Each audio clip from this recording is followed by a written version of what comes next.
Buenas tardes a todos. Bienvenidos a nuestro webinar del día de hoy.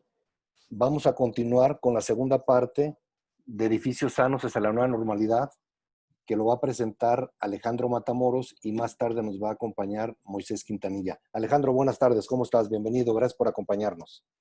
Hola a todos, muy buenas tardes. ¿Ustedes qué tal? ¿Cómo les va? Vamos. Bien. Eh, ¿Quieren, Adelante, nos Alejandro. arrancamos? Sí, empezamos, Alejandro. Recuerden que si tienen alguna duda lo pueden hacer a través del chat. Yo aquí voy a estar viendo las preguntas que hagan ustedes para pasárselas a Alejandro o a Moisés en su momento. Y de la misma manera pueden levantar la mano. Ahí tienen la opción para que puedan levantar la mano y yo les abro el micrófono para que puedan hacer su pregunta directamente a Alejandro. Ok, perfectísimo, muchas gracias.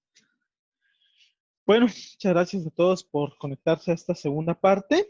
Estos primeros minutos nos vamos a enfocar en retomar un poco lo que vimos en la primera. Recuerden que primero comenzamos a ver cuáles eran los retos de esta nueva normalidad, ¿no? Eso es solamente como pues dejar las bases, ¿no?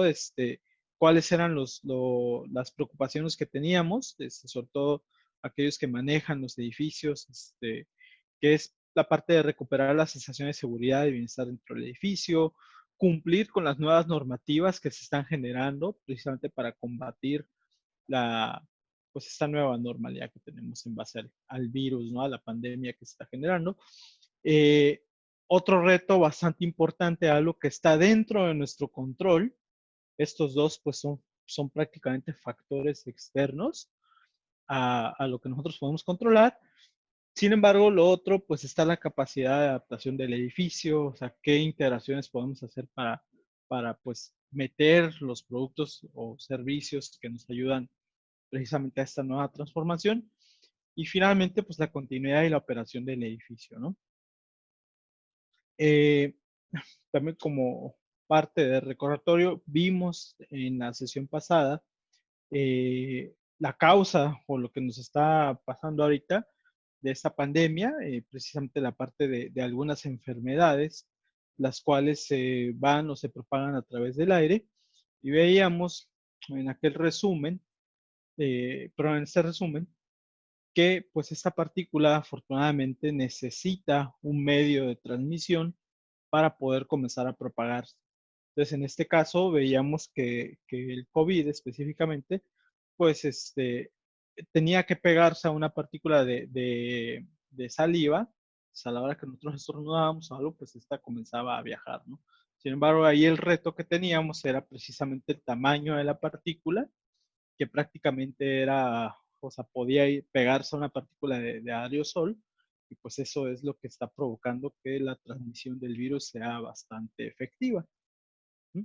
Derivado de eso, vamos, digamos, ya a ver la parte de cuáles son los componentes que intervienen en la parte de calidad de aire, toda la solución de calidad de aire. En aquel momento vimos precisamente la parte de filtración y composición del aire, y en la parte de filtración que nos enfocamos fue precisamente las soluciones que estábamos dando para este factor, ¿no? En aquel momento veíamos de entrada lo que son la parte de filtros mecánicos, los MERP, los EPA y los ULPA, filtros electrónicos, las luces ultravioleta y por último los filtros orgánicos, ¿no? De carbono activo y de ozono. Eh, para recapitular un poco, qué sucedía, cuáles eran, digamos, las distintas medidas que tienen los filtros y cuál era, digamos, pues precisamente la parte de filtrado de qué tanto dejan o no pasar a las partículas, ¿no? Entonces veíamos, por ejemplo, un MERP iba desde los 3 hasta los 10 micrones, hasta un ULPA que iba hasta los punto 1 micrones. Sin embargo, precisamente esta resistencia o este filtro, pues provocaba cierta también saturación o resistencia en el aire, lo cual hace de que pues al fin y al cabo el motor con el que estemos trabajando pueda resentir o no, ahí pueda resentirlo o no más. Y hablábamos también acerca de la caída de presión de aire, ¿no? Ujú. En ese tenor de caída de presión de aire, una solución que en la primera parte les presentábamos era precisamente el uso de filtros electrónicos, los cuales, debido a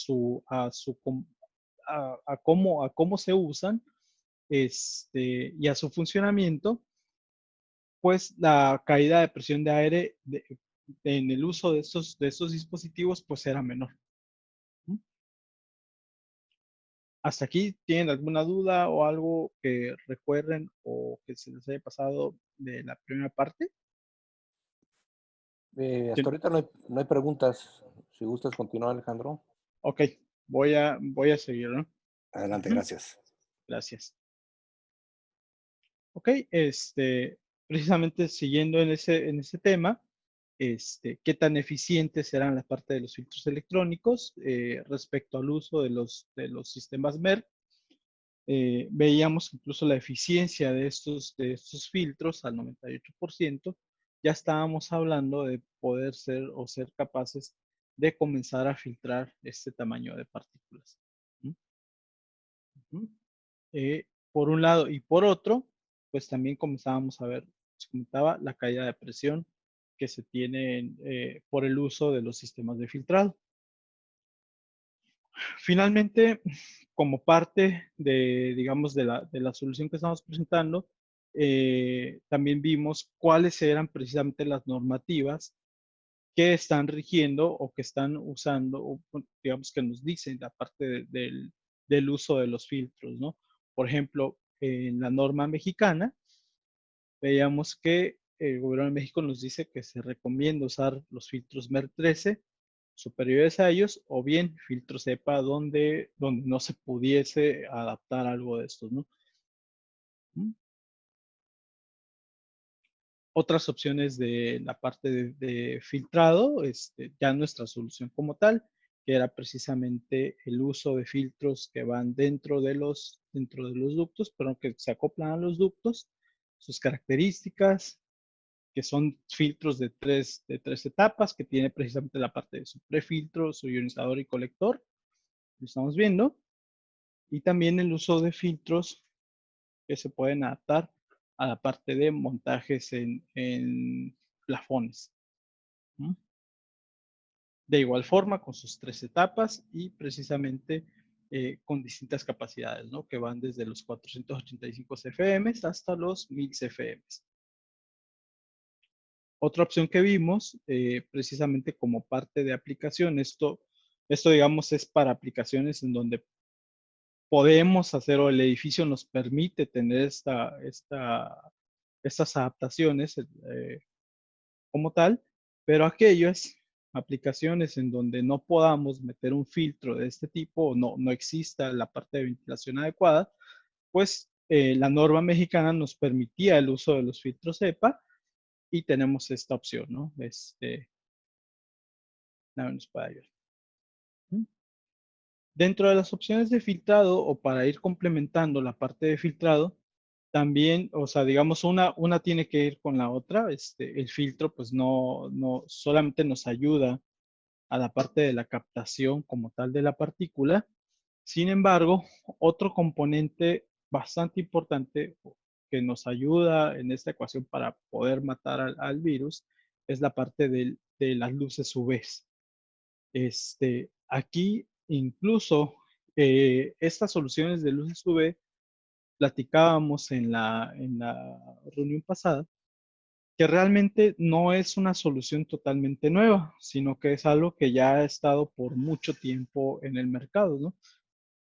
Tal es así que incluso ya existe una tabla en donde nos dice cuál es la intensidad que se necesita y la eficiencia que se necesita en las luces para poder matar distintos tipos de bacterias, de hongos o incluso virus en el ambiente, ¿no? Entonces, por ejemplo, aquí mirábamos la influenza, que incluso pues cuál es el factor, ¿no? El kill factor y la dosis que debe de tener estas luces UV. ¿Mm? Aquí rápidamente también la fórmula, precisamente, qué es lo que nos va a ayudar a poder determinar una luz UV, que prácticamente era la intensidad que teníamos que tener de la luz y el tiempo necesario para poder exponer la partícula. Derivado de esto, nosotros pues recomendamos precisamente, aquí digamos con esta ecuación es donde concluimos o vemos que el uso precisamente el uso eficaz de un filtro nos ayuda con la parte de la utilización de la luz UV. De hecho, nosotros pues recomendamos fuertemente que se instalen las dos partes, ¿no? Tener la luz UV sin un medio de retención para estas partículas, pues realmente no, en muchos de los casos, no era prácticamente inservible, ¿no? De hecho, recordando o recapitulando, hubo quien nos dijo que en uso de aplicaciones biomédicas podían meter un centro o un banco, digamos, de muchas luces y ahí compensaban la parte del uso del filtro, pero ya es otro diseño adicional. Alejandro, Ujú. buenas tardes. Ya está con nosotros Moisés. No sé si quieras continuar tú o que siga Moisés. Ah, no me di cuenta. Hola, muy. Moisés, ¿cómo estás? Buenas tardes. Buenas tardes a todos, perdón, una disculpa, estaba en varias llamadas y bueno, me tengo que conectar un poco tarde. Como quieras, Alex, como tú ves. Bueno, si quieres, termino, digo, la Claro, parte de filtración.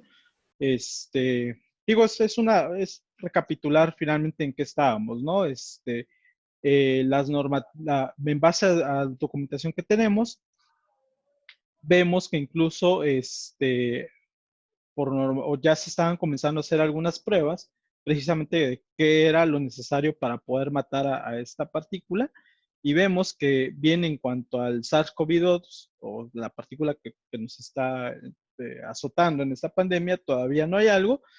Sin embargo, veíamos que su primo, el SARS-CoV-1, ya en pruebas de laboratorio, exponiéndolo a la luz UV con una intensidad o una forma de onda de 254 eh, y 15 minutos, precisamente en 15 minutos se podía inactivar esta partícula, ¿no? Aquí también hay parte, digamos, de las normativas que nos dicen precisamente cómo, en base a qué nos estamos usando el uso de filtros UV. Y finalmente, la solución que nosotros presentamos para esto, ¿no? ¿Cuáles son nuestros productos en este caso? Los estándares que hay y la solución que nosotros presentamos para la parte de filtración.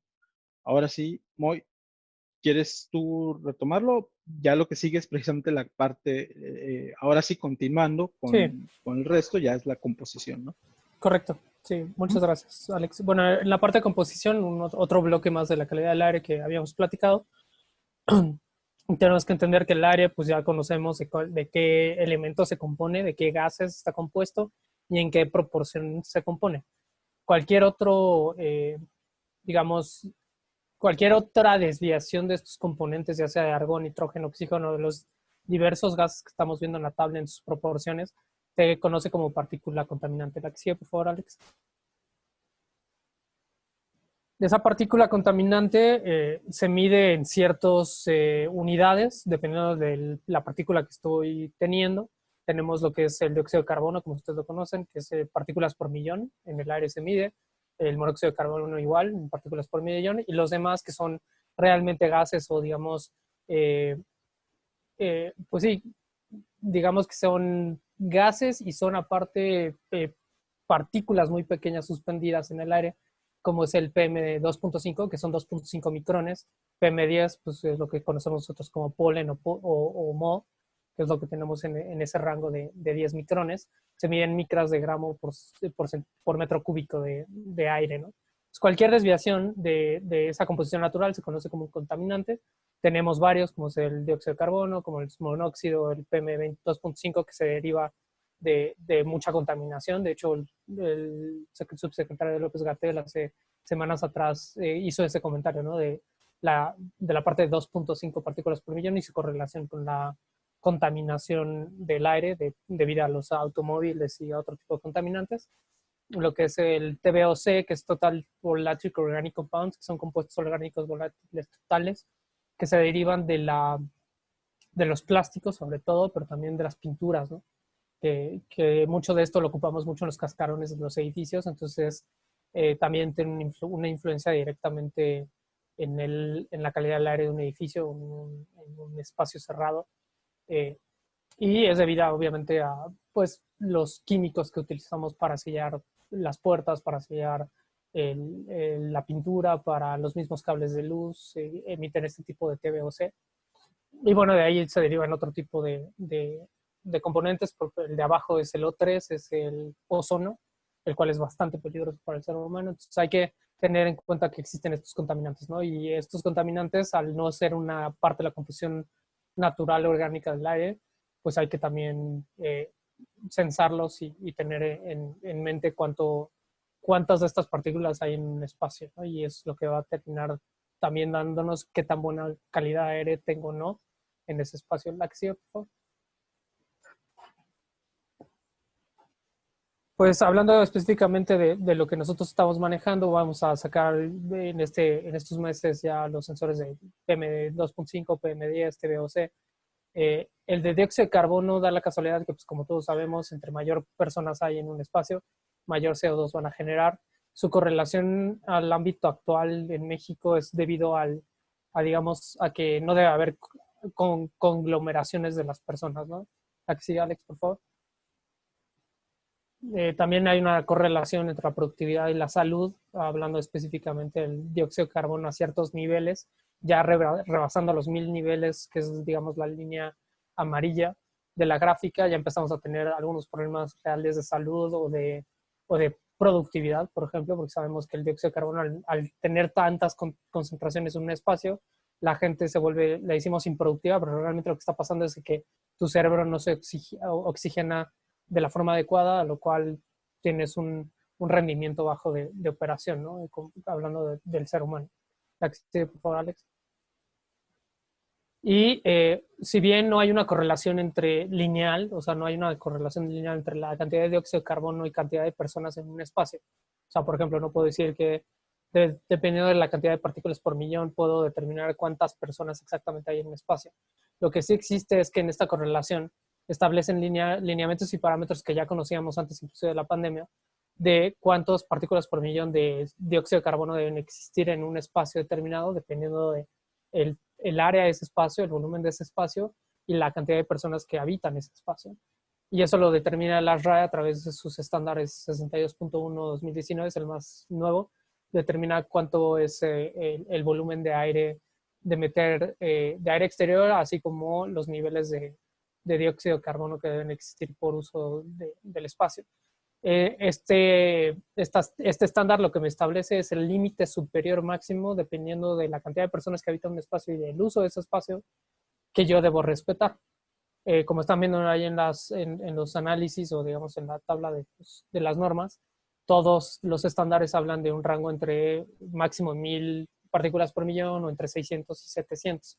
El límite máximo siempre serán esas 1000 partículas por millón, por todo lo que vieron en la gráfica anterior. Sin embargo, hablando específicamente cuál es lo que sí debo de mantener a través de un sistema de control, es de que esas partículas por millón no excedan los 700 partículas, ¿no? Hablando específicamente, por ejemplo, del CDC, te dicen que no puedes sobrepasar 5000 partículas por millón en un lapso de 8 horas continuas de uso de ese espacio. Entonces, si estoy en una oficina y mi cubículo, estoy ahí encerrado 8 horas continuas, no debo pasarme por 5000 partículas por millón, que si veo esas 5000 partículas por millón entre 8 horas, me va a dar la cantidad de partículas por millón por hora que debo de estar respetando, lo cual también habla con el ASHRAE, ¿no? O sea, todo está basado sobre los mismos estudios, sobre los mismos principios. La que sigue. Como les decía, los estándares no existe tal cual una correlación entre cantidad de personas y dióxido de carbono que hay digamos, lineal, ¿no? O sea, no podría decir yo eh, que 1000 partículas por millón equivalen a tantas personas en un cuarto. Sin embargo, lo que sí me establece el estándar, como lo veíamos, es gracias a ese estándar me va a decir cuánto va a ser el máximo, tomando en cuenta que yo voy a llenar ese espacio de personas. Y si yo hago la correlación con el semáforo que nosotros estamos ocupando, por ejemplo, en México o otras que están apareciendo obviamente en la pantalla, que son Estados Unidos y la parte estatal de Massachusetts, la parte obviamente del gobierno de Ciudad de México y la correlación que hay en el gobierno de Jalisco y Monterrey, cada gobierno estatal está sacando sus propias normas, todos están basados en lo mismo. Y a lo que vamos es de que tenemos un porcentaje de ocupación que hay que cumplir. Si yo conozco que un espacio completamente usado me va a dar N cantidad de partículas por millón, pues yo puedo decirle al sistema de control, bueno, tu set point no es cuando llegues al máximo, sino dependiendo de qué semáforo actual estoy en mi estado, ¿no? Estamos hablando que estamos en fase naranja, pues ahí te dice, ¿no? Que dependiendo del uso del edificio, qué porcentaje de ocupación debes cumplir. Entonces, puedes hacer una correlación de ambas y apalancarte el equipo del sistema de automatización y control para empezar a encontrar estos patrones de ocupación dentro de tu edificio para respetar los semáforos de ocupación debido a esta nueva normalidad del gobierno, ¿no? La que sigue, por favor, Alex. Un poco de la visión de lo que les comentaba, pues tienes que apalancar del sistema de control, que son controladores, los sensores de dióxido de carbono. Nuestros spiders, por ejemplo, manejan varias versiones, es el mismo producto, sin embargo, gracias a su conectividad de 2 hilos, tú puedes sustituir fácilmente físicamente un sensor por otro y donde tenía solo temperatura, ahora tener temperatura y humedad más CO2, ¿no? Y no hacer tantos cambios físicos en el muro, donde se van a ocurrir algún poco de los cambios físicos, pues tiene que ser en la programación del sistema, ¿no? Y ahí también a través de seguridad y control, pues tenemos esta parte de BMS y la parte de control y automatización, donde podemos justamente proporcionar y adaptar de mejor manera a los edificios a estos nuevos lineamientos, ¿no? La que sigue, por favor, Alex. Hablando de ventilación específica, la ventilación juega un papel fundamental en todo lo que es la calidad interior. No es por así decirlo, ni menor decirlo, pero todos los lineamientos de todos los países, del mismo ASRAE, del CDC, de la OSHA, el gobierno de México, el gobierno de la Ciudad de México, el gobierno de Monterrey, el gobierno de Guadalajara, que están sacando sus propios lineamientos estándares, el pilar de todo es la ventilación. Y se debe a que deben de existir siempre una recirculación de aire, ¿no? Tenemos 4 aires particularmente, pero si nos metemos de lleno al estándar de calidad del interior de la RAE, nos vamos a topar que existen 13 tipos de aire considerado en un edificio, ¿no?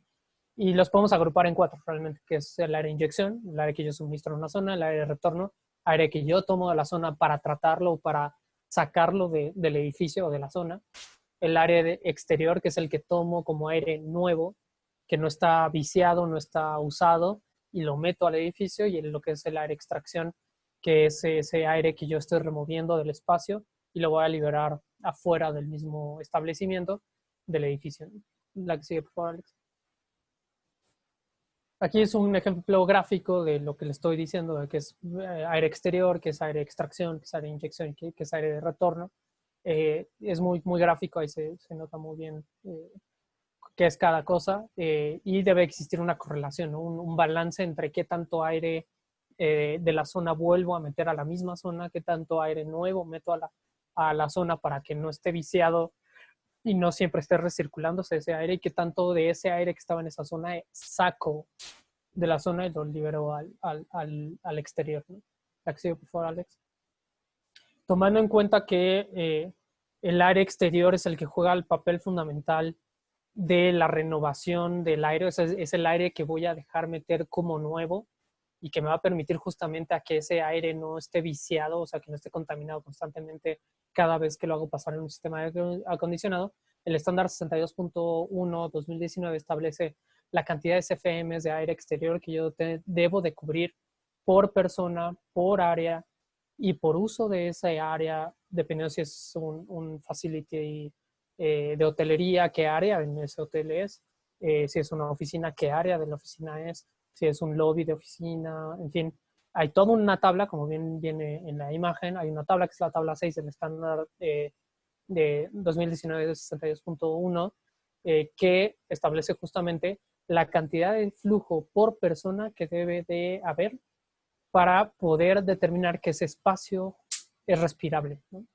Entonces, uno ocupando la fórmula y obviamente ocupando la tabla, puede determinar los CFMs por persona de aire nuevo o de CFMs nuevos que tengo que inyectar a una zona para que sea considerada respirable. ¿Okay? La que sigue, por favor. ¿Por qué tiene que ver la ventilación y juega un papel fundamental en todo esto? Por lo que está viendo en su pantalla. Supongamos que una persona que es la que está ahí tosiendo es la que está portando la enfermedad. Caso del COVID, o puede ser influenza o cualquier otro tipo de enfermedad respiratoria que se puede propagar a través del aire, o a las gotas de aire más bien. Justamente lo que se debe es de que si yo tengo un sistema, y tradicionalmente lo que hemos hecho, y no me dejará mentir la gente que está conectada, que ha tenido un poco más de acercamiento a los sistemas de aire acondicionado, tenemos un 80-20 en los equipos, ¿no? Ese 80-20 no es otra cosa que estoy recirculando el 80% del aire que estoy inyectando a la zona y 20% de aire nuevo. Ese 80% que estoy recirculando lo hago, o lo estábamos haciendo, y ya debería dejar de pasar, porque la función principal de recircular mayor aire tratado es de que disminuías la capacidad térmica del equipo. O sea, lo que voy es, dejas de gastar más energía para poder llegar al set point de temperatura y confort. Hoy por hoy, el problema que tiene esto es, dependiendo, y vamos a ver más adelante, dependiendo de los valores de temperatura, humedad y presión, yo puedo hacer que las partículas de gota en aerosol o de agua, de saliva, de gotas de saliva, queden suspendidas por más tiempo, viajen más tiempo y a más distancias, haciendo el efecto que están viendo en la pantalla, que es jalar aire. Lo que hace el equipo en el aire acondicionado es jalar aire de la zona, que es aire de retorno, lo trata y lo vuelve a meter a la zona. Lo que no queremos es que ese aire que está viciado regrese y contamine a más personas. Lo que queremos hacer es que ese aire se jale, sí, por el aire acondicionado, pero lo que queremos hacer es sacar la mayor cantidad de ese aire y meter aire nuevo a la zona, que es el slide que sigue. La que sigue, por favor, Alex. ¿El por qué es esto? Porque disminuimos esa capacidad de riesgo de contaminación dentro de los ocupantes de un edificio. Y lo que todos establecen es movernos a un 100% de aire exterior. ¿Cómo se hace eso en un equipo de aire acondicionado? A través de las compuertas de aire. Muchas de esas compuertas en edificios comerciales, oficinas, tiendas departamentales, moles, lo que fuera, o los mismos hoteles, exceptuando obviamente los hospitales, no se tienen compuertas automatizadas, no tengo un sistema de control que esté comandando las puertas. Entonces, estas compuertas, cambiar, no sé, si yo tengo un edificio de 10 pisos y en cada piso tengo 2 manejadoras y cada manejadora tiene su toma de aire exterior, pues estoy hablando que realmente tengo que hacer 20 cambios manualmente, y se vuelve algo casi imposible de hacer porque hay que jugar con este porcentaje de qué tanto retorno y qué tanto extraigo.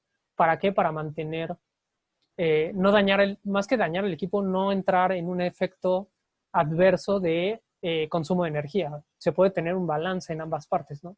De poder incorporar aire nuevo a cierto tiempo y después decir que el mismo sistema de control vuelva a la compuerta, y en ciertos lineamientos, por ejemplo, el de la Ciudad de México establece que está prohibido recircular aire más allá del 30%. O sea, no puedes pasarte del 30%, ¿no? Entonces, puedes acomodar los dampers de manera manual, que puede llegar a tomar tiempo, puede ser un poco más tardado. El problema de mantener 100%, 30% al aire de retorno, pues obviamente no estás metiendo más aire nuevo y puedes empezar a incrementar el riesgo de contagio. La que sigue, por favor, Alex. Entonces, por eso nos apalancamos de esto que son los lineamientos. El mismo RAE, el CDC, la OSHA, el Aerovent, todos hablan, el mismo gobierno de la Ciudad de México, el gobierno federal, establecen que en equipos de sistemas de ventilación, calefacción y sistemas de aire acondicionado siempre debe existir está lo más cercano al 100% de toma de aire exterior, ¿no? ¿Por qué? Porque lo que quieres es justamente meter más aire nuevo y no recircular el aire que puede estar viciado, ¿no? La que sigue, por favor. Es parte de lo que estábamos hablando, pues necesito de ciertos sistemas que son los actuadores para poder comandar esos dampers y poder controlar qué tanto aire nuevo, qué tanto aire exterior voy a meter mientras esté en uso del edificio, y puedo hacer una rutina a través del sistema de control que a ciertas horas lleve casi al 100% la toma de aire exterior y después de cierto tiempo lo regrese otra vez al 30%, ¿no? Entonces podemos hacer varias estrategias de tal forma que no impacte al 100% la eficiencia o el uso energético de los equipos de aire acondicionado. Recordemos que también es ventilación, ¿no? Pero la ventilación la mayoría del tiempo la vamos a tener en el uso del espacio. Los lineamientos es decir, independientemente si estás enfriando o no el aire, necesitas mantener 24/7 esa ventilación. ¿Cómo te aseguras de que el equipo de aire acondicionado está funcionando 24/7 y está ventilando? No está enfriando, pero está ventilando. Es a través de los sensores de corriente. Y pues obviamente el flujo de aire que estamos hablando para determinar si es qué tanto flujo de aire exterior estoy metiendo para cumplir con ciertos lineamientos como es el ASHRAE y que sea respirable la zona o no, pues necesito esos sensores y del sistema de control para poder hacerlo, ¿no? La que sigue, por favor. Y pues bueno, ya casi llegando al penúltimo tema, la temperatura y humedad juegan ya un papel fundamental, ¿no? Y es algo que a todos nos movió el tapete. ¿Por qué? Porque, pues, como bien sabemos todos, el sistema de aire acondicionado se mueve a través de, o se movía mucho a través de lo que es eficiencia energética y confort, ¿no? En la parte de que sea un lugar confortable. Hablando de confort, pues siempre estábamos hablando de temperatura, solo en zonas donde eran sumamente húmedas, como es en playa y costa, o en ciertas aplicaciones ocupábamos sensores de humedad. El problema es que existe una correlación ya sabida desde más de casi 200 años, desde que se inventó el aire acondicionado. Lo que sí sabemos es justamente que existe una correlación entre temperatura, humedad y presión, ¿no? Debido a ese nombre se llama la entalpía del aire.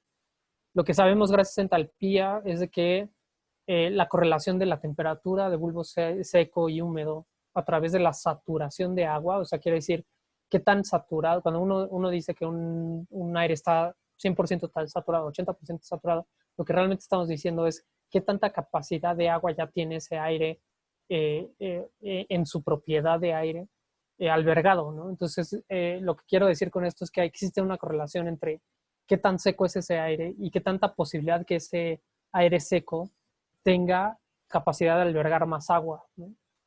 Gracias a esta correlación de temperatura y humedad, lo que se puede tener son efectos adversos a lo que nosotros consideramos como sanas distancias, ¿no?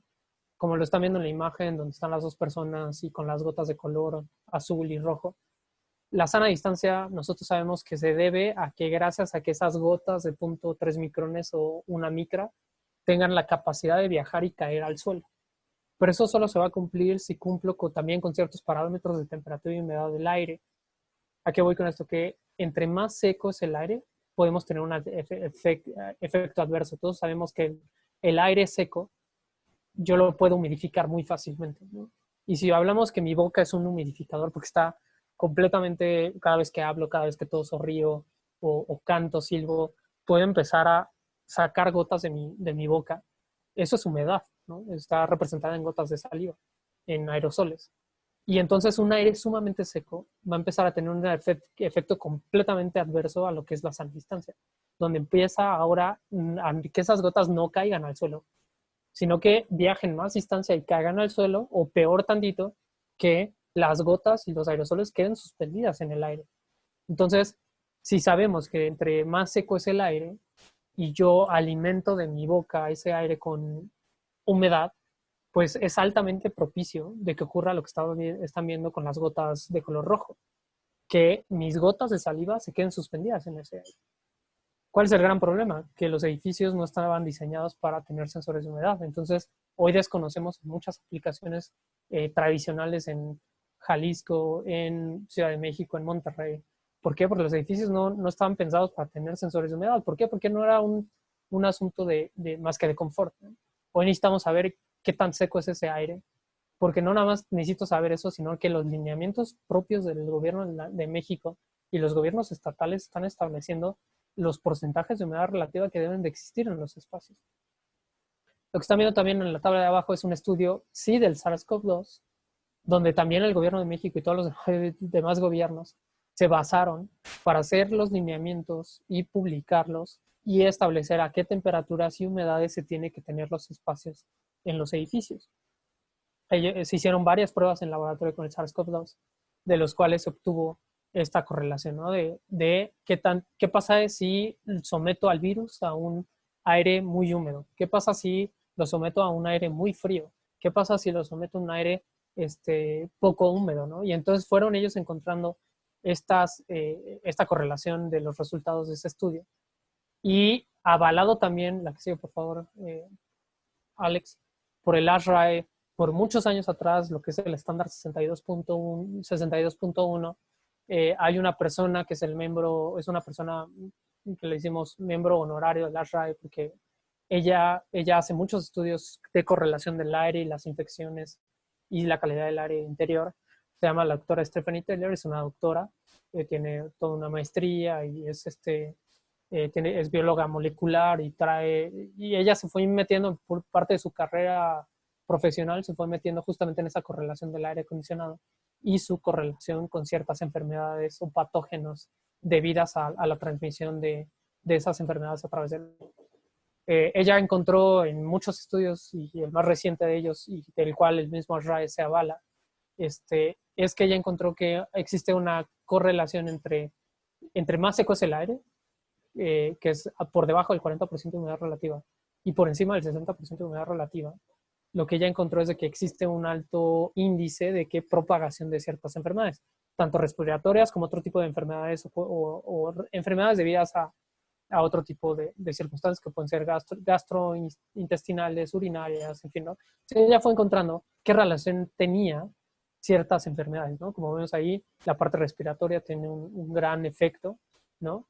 Y entonces ella encontró que a un rango del 40% de humedad relativa, por ejemplo, se pueden activar casi el 80% de los virus conocidos en ese momento, ¿no?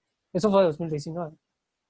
Obviamente ya 2020 nos pega el coronavirus y también fueron investigando más allá con lo que veían en la tabla anterior. Y pues ellos lo que se dieron cuenta es que justamente habría un área de entre el 40 y el 60% de humedad relativa donde no era favorable para los microorganismos, tanto los virus, bacterias como hongos, de proliferar. No nada más encontraron eso, sino también lo que están viendo las burbujas de color naranja, que a menor humedad relativa, o sea, entre más seco es el aire, mayor capacidad de albergar agua nueva tiene ese aire. ¿A qué voy con esto? Como les decía, yo hablo y saco gotículas que no veo. Esas gotículas y ese aspersor de aire en un aire seco. El aire seco es capaz de albergar por mucho más tiempo esas gotas de agua. ¿Por qué? Porque no está saturado de agua, ¿no? O sea, su humedad relativa es muy baja.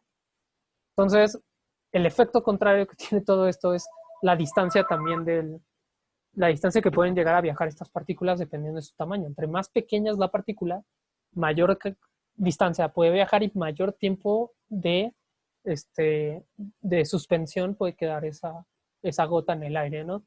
Estamos hablando que si la gota de saliva mide 1 micrón y el aspersor mide 0.3 micrones en saliva, estamos hablando que si las condiciones son las propicias, es decir, que si el aire es sumamente seco, puede llegar a hacer que esa partícula quede suspendida por 21 días y que pueda viajar más de 10 metros de distancia. Obviamente la sana distancia de 2 metros, olvídalo, no de nada te va a servir, ¿no? Y más en este tipo de circunstancias donde la gota no cae a la superficie. Es por eso que muchos ahorita estamos también en este ámbito de estar aprendiendo y viendo lo que está pasando. Mucha gente con los videos que están sacando, por ejemplo, de cines, de algunos establecimientos que te están limpiando la superficie. Eso solo sucede cuando las condiciones son las adecuadas para que la gota caiga a la superficie. Pero cuando queda en el aire suspendida, de nada te va a servir limpiar todo eso, ¿no? ¿Por qué? Porque la gota está en el aire. Entonces, son dos tipos digamos, de contaminación. La debida a la superficie, porque la gota cayó ahí y dependiendo del material de la superficie va a poder sobrevivir el virus en esa superficie N cantidad de horas o días. Y el otro efecto de contaminación y propagación es debido al aire. Entonces, tienes que atacar las dos partes. No es lo suficiente solo limpiar los objetos o las superficies. Tienes que hacer también algo con el aire, ¿no? La que sigue, por favor, Alex. Y entonces, tomando en cuenta todas estas investigaciones, pues claramente el gobierno de México, el federal, como muchos otros gobiernos de Latinoamérica, pues no tienen la infraestructura ni el recurso para poder sacar sus propias conclusiones. ¿Qué hacen? Apalancarse de los lineamientos y publicaciones del CDC, de la OMS y de la RAE para publicar sus propios lineamientos. El caso de la RAE, pues dice justamente lo que dice la doctora Stephanie Turner, ¿no? Seguir los lineamientos para no propagar la capacidad de contagio del virus. Lo que habla específicamente el gobierno de México federal es poder mantener una temperatura en los espacios públicos cerrados entre los 24 grados centígrados y los 26 grados centígrados. Claramente esto tiene su correlación con la tabla que viene en la presentación, ¿no? Y ellos todavía se fueron un paso más allá y en vez de que sea 40% de humedad relativa, establecen del 50 al 60%. O sea, tienes que cumplir ese estándar. ¿Cómo lo vas a hacer cumplir? Lo que sigue, por favor. Pues lamentablemente muchos de las aplicaciones en los edificios comerciales estaban diseñados para la parte confort y no contemplaban la parte de humedad relativa, digamos, no la monitoreaban. ¿Por qué? Porque eran espacios sumamente secos y que no era necesario, ¿no? Tener esa variable a tomar en cuenta. Sin embargo, con la nueva normalidad es sumamente necesario tener también esta consideración de la humedad relativa, poder monitorearla para justamente entender si es propicio el aire para poder propagar la enfermedad. Y a través de los sensores de WEBS, TR75, TR120, TR21, tenemos toda esa gama de opciones de que si ya tenían instalado un sensor de temperatura es fácilmente escalable, simplemente cambias uno por otro. Sí tienes que hacer alguna secuencia de programación para poder visualizarlo en el sistema AMS, pero es muy, muy, muy fácil de instalar y hacer el upgrade a un sensor de temperatura o que tenga humedad y, como decía antes, con CO2 inclusive, ¿no? También lo tenemos. Lo que sigue. Y ya por último, la parte de presión. La presión del aire juega un papel fundamental, sí, en lo que es hospitales y en otras áreas oportunísticas.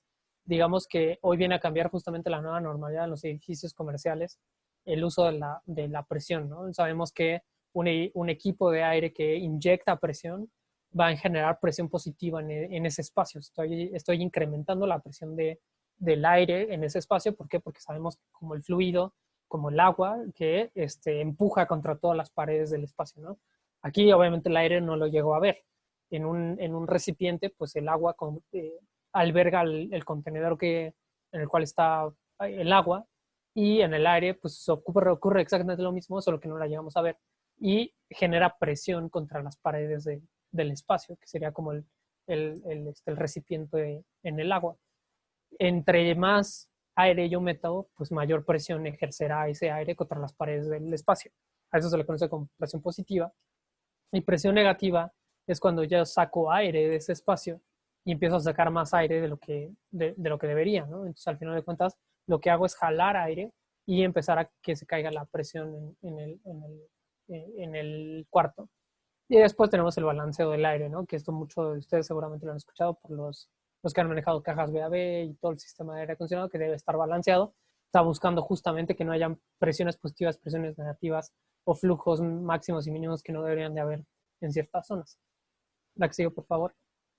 Hablando específicamente del coronavirus, lo más reciente que se tiene es en mayo 28 de este año, el CDC y la OMS publicaron un reporte del altísimo riesgo de contagio que se tiene también a través de una propagación, no nada más a través de un ser humano a otro, a través de gotas de saliva y aerosol de saliva, sino también a través de una propagación de fecal oral o fecal respiratoria. ¿Por qué es esto? Nosotros sabemos que la materia fecal del ser humano expide gas. Ese gas lo llevamos a percibir nosotros en ciertos olores, pero lo que ellos encontraron, y desde hace tiempo atrás, obviamente desde que empezó la pandemia en China, encontraron que el virus se puede alojar en el sanitario y sobre todo en el intestino del ser humano, ¿no? Entonces el intestino del ser humano tiene el virus, sobre todo en cuadros donde el COVID era bastante agresivo o eran cuadros clínicos bastante críticos. Y entonces tenían el efecto de la diarrea. De hecho, seguramente ustedes escucharon que uno de los síntomas de un COVID severo es la diarrea, ¿no? ¿A qué se debe esto? Pues porque el mismo virus vive también en tu intestino, se puede albergar ahí y puede tener este efecto. Entonces, cuando tú evacúas las heces a través de sus gases, el virus mismo puede ocupar el gas que está expidiendo la hez fecal para añadirse a ese aire y así propagarse y salir de la hez y proseguir su camino y su recorrido, ¿no? Y propagar y contaminar a alguien más. Como esto es altamente riesgoso, lo que se estableció es de que debe de existir que el aire de los sanitarios no debe de salir del sanitario, ¿no? ¿Y cuántos de nosotros no hemos tenido esas malas experiencias en restaurantes, oficinas, plazas comerciales, donde nos llega el olor del baño, ¿no? Y dices, ¿qué es esto? ¿No? Y eso era pre-pandemia, ¿no? Post-pandemia, imagínense lo que es, ¿no? Entonces, ¿cómo puedo yo mantener ese aire allí concentrado? Es gracias a la presión negativa. El extractor es el encargado de generar presión negativa en el espacio de los sanitarios y evitar que el aire del sanitario fluya a otras áreas del edificio que no quiero que lleguen a eso, ¿no? La que sigue, por favor, Alex. Es por eso que los estándares establecen para el COVID que independientemente esté en uso o no el edificio, debe existir que el sistema de extracción de los baños, de los sanitarios, debe siempre estar funcionando al 100%. ¿Cómo voy a lograr cumplir con esto? La que sigue, por favor, Alex. Gracias a las zonas de corriente, a través de un sistema de control, puedo verificar que los ventiladores de los extractores del área de los sanitarios están encendidos todo el tiempo. La mayoría de las veces nosotros, justamente con ese afán de hacer la eficiencia energética de estos equipos, colocamos un sensor de presencia y a través del sensor de presencia conmutábamos si funcionaba o no el extractor. Hoy por hoy está vetado eso, o sea, no debes de hacer eso. Necesitas que los extractores de los sanitarios funcionen al 100%. Necesitas verificar que exista una presión negativa en ese espacio. Por eso también te apalancas de los sensores de presión diferencial y el sistema de control te va a permitir justamente verificar todos estos parámetros que estás cumpliendo, ¿no? Gracias, por favor, Alex. Y básicamente la parte de BMS, todo lo que vimos de calidad del interior, tanto en esta sesión como en la anterior, que es filtración, ventilación, la parte de composición, la parte de temperatura, humedad y presión. Todo esto a través de nuestros Global Field Devices y a través del sistema de control podemos visualizar a través de los analíticos, a través de las alarmas, a través de todo esto podemos empezar a encontrar ciertos indicadores de salud y bienestar del edificio basándonos justamente en lo que acabamos de ver, ¿no? Si estoy cumpliendo o no con las horas de ventilación que me está pidiendo el lineamiento, si estoy cumpliendo o no con la cantidad de CFMs de aire exterior que estoy metiendo a la zona, si estoy cumpliendo o no con la temperatura y humedad que me está pidiendo el lineamiento.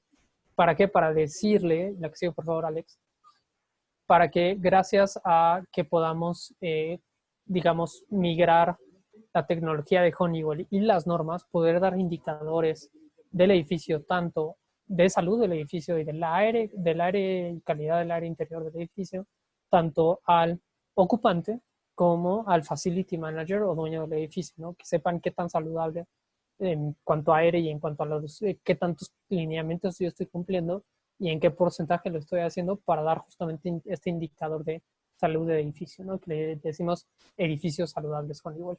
La que sigue, por favor.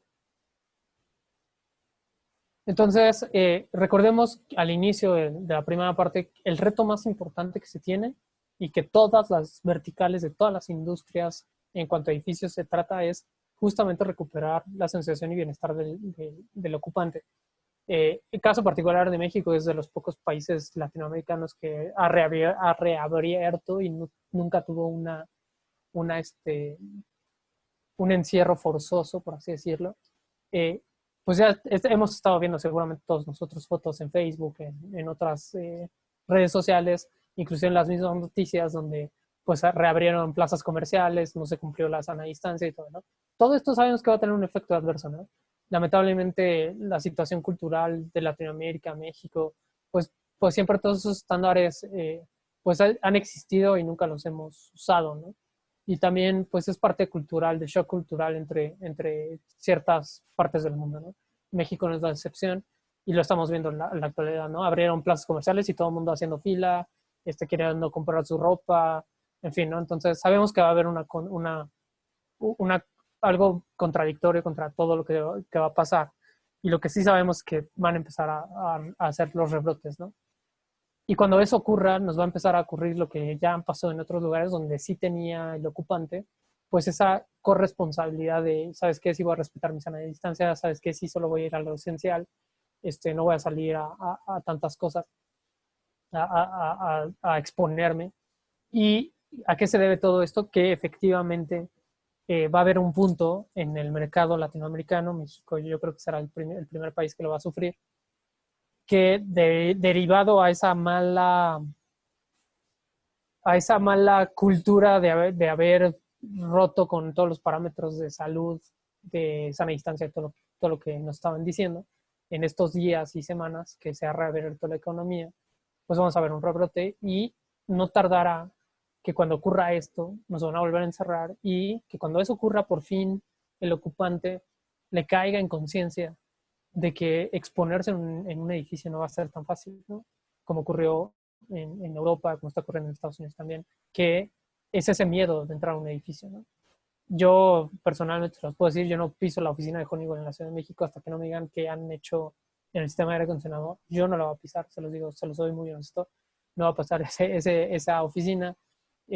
¿Por qué? Porque justamente conozco de todo esto, ¿no? Y eso también parte es cultural de poder transmitir este conocimiento a las demás personas fuera del mercado, ¿no? Y parte justamente de ese reto consiste en como personas como un servidor, de que tiene miedo de llegar a una oficina y laborar ahí 8 horas sin saber qué tan saludable es ese aire donde yo estoy laborando, ¿no? Que si me voy a meter a un cine, a mí no me consta si realmente limpiaron el cine o no, o si los filtros están limpios o no. O sea, necesito yo como ocupante empezar a tener también visión de qué tan saludable es ese edificio, ¿no? Y los BMS empiezan a tomar este, este punto particular porque pues, gracias a que ya los tenemos, podemos empezar a tener todos estos KPIs o indicadores y se pueden transmitir al ocupante, ¿no? Que es lo más importante. La que sigue, por favor, Alex. Ya estamos por acabar. Sí, Moisés, nada más, por ahí había levantado la mano Lourdes Ruiz. Está haciendo un comentario que muy interesante el curso en las dos partes. No sé si gusta hacer alguna pregunta, Lourdes, o era solamente tu comentario. Adelante, Lourdes. Hola. Y bueno. Sí, te escuchamos, Lourdes. Adelante. ¿Cómo están? Buenas tardes. Sí, Buenas tardes. Efectivamente, muy interesante.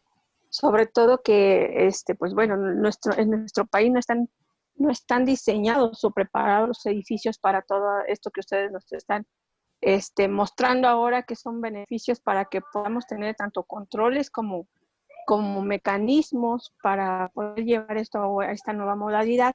Sin embargo, bueno, estaba yo ahí poniendo el comentario, pero ya me ganó.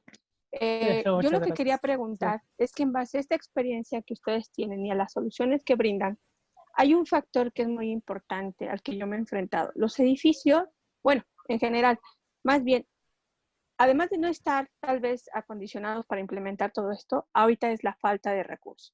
Correcto. La pregunta puntual es, en base a su experiencia, ¿cuáles serían los principales puntos a tratar o a instalar, refiriéndome a sus equipos y soluciones, para que progresivamente se pudiera hacer una adaptación? Porque si bien es cierto, no hay inversión para poder implementar todo esto. Correcto, sí, eso lo sabemos y lo tenemos como Honeywell también. Lo que nosotros aconsejamos es, podemos hacer a través justamente de seguridad y control levantamientos de los edificios de tal forma de identificar qué es la tecnología que actualmente tienen y con qué cuenta ahorita el edificio para cumplir ciertos lineamientos, ¿no? Como ustedes bien dicen y como también sabemos nosotros, los recursos son limitados o no se tienen. Aunado a eso, también están sufriendo algunos establecimientos y yo creo que van a seguir sufriendo al paso de los tiempos de que los van ahora sí a auditar, ¿no? Y a obligar a cumplir ciertos parámetros.